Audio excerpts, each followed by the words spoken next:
Salut, moi c'est Jeff. Je suis en train de créer mon jeu vidéo et je vais t'en parler.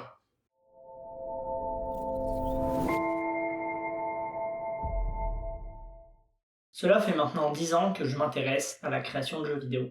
Ça m'a du coup donné envie de créer plein de petits projets. Et au fur et à mesure, au fil du temps, j'ai été de plus en plus à l'aise. Alors maintenant, je me sens enfin prêt à faire mon tout premier jeu de A à Z. Et puis le commercialiser ensuite. Et si tu veux, tu peux rejoindre l'aventure pour qu'on vive tout ce développement ensemble. Malgré toutes ces bonnes intentions, je ne voulais pas communiquer sur le projet avant d'avoir déjà quelque chose de concret à montrer. Et c'est le cas. Ça fait déjà plusieurs mois que je bosse seul sur le jeu. Mais on ne va pas tourner autour du pot plus longtemps, je vais te pitcher l'idée tout de suite en 30 secondes. Le but est simple. Il y a une prime sur ta tête, et tous les vaisseaux qui la prendront voudront ta peau.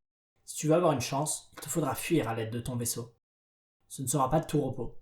Quand tu ne seras pas en hyperespace, les dangers viendront de partout.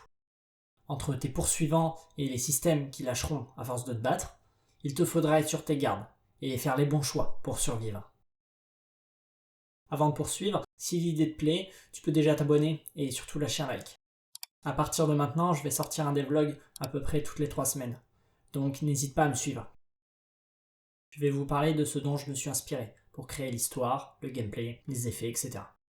Commençons par les jeux. Certains l'auront déjà peut-être remarqué, mais évidemment il y a FTL, Homeworld et Lovers. C'est un jeu super sympa à jouer à deux. Et pour les séries, il y a évidemment un clin d'œil à Stargate Universe et Battlestar Galactica, le remake de 2004. À présent, je vais enfin pouvoir vous montrer où j'en suis. Comme tu l'as certainement compris, le but va être de gérer le vaisseau, tout en repoussant tes assaillants. Et s'ils sont trop forts, tu pourras toujours t'enfuir en hyperespace. Enfin, ton module d'hyperpropulsion est déjà rechargé.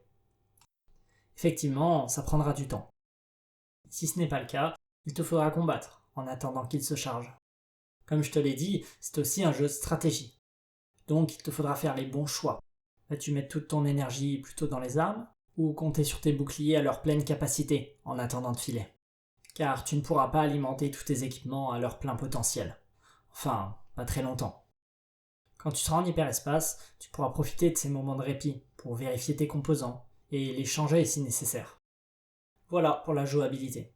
Et concrètement, toute la structure interne du vaisseau est créée. Et pour faire ça, j'ai utilisé le logiciel Sprite. Il est juste parfait pour la 2D. Comme tu peux le voir, c'est encore un peu vide, mais c'est normal. Du coup, j'ai fait les couloirs, les pièces et les portes, qui ne fonctionnent pas encore justement, mais ce n'est pas important, car pour l'heure, elles ne sont pas utiles. En fait, je me suis surtout concentré sur le gameplay. Car un beau jeu c'est cool, mais s'il n'y a rien à faire dessus, c'est tout de suite moins cool. Alors évidemment, l'une des premières choses à faire pour pouvoir jouer, c'était de créer le système de déplacement, de sprint et de dash.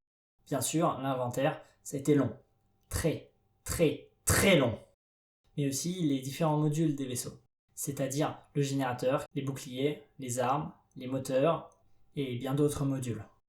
Et pour faire fonctionner tout ça, tu auras besoin de cristaux. Ces cristaux qui alimenteront ces mêmes modules. Ils permettront une liaison énergétique entre le générateur et tes condensateurs. Sans ça, tu ne pourras pas les recharger. Donc il te faudra régulièrement surveiller tes écrans pour vérifier leur état et au besoin les changer. Et tout ça fonctionne de la manière suivante. Quand tu vas tirer avec tes armes, ça va diminuer l'énergie qu'il y a dans les condensateurs. Et tes cristaux sont justement là pour charger ces condensateurs. Et pour faire suite à cette partie, il y a les mécaniques de combat. C'est déjà mis en place, les mécaniques basiques. Là, c'est un ennemi qui vient d'apparaître, et comme tu peux le voir, je peux lui tirer dessus. Évidemment, il riposte. En fait, cet ennemi va se déplacer, s'arrêter, tirer, repartir, etc. Jusqu'à qu'il te détruise ou que tu le détruises. Dans la prochaine vidéo, on va essayer de trouver un titre pour le jeu. Jusque-là, ce n'était pas ma priorité, mais vu que je commence à en parler, ça devient urgent. Surtout quand je vois que je lance 2D Game, qui est censé être le jeu, là c'est carrément urgent. Et voilà, la vidéo touche maintenant à sa fin. Si tu l'as appréciée, n'hésite pas à me le dire dans les commentaires. Et je te dis à dans moins d'un mois pour la prochaine vidéo. Salut!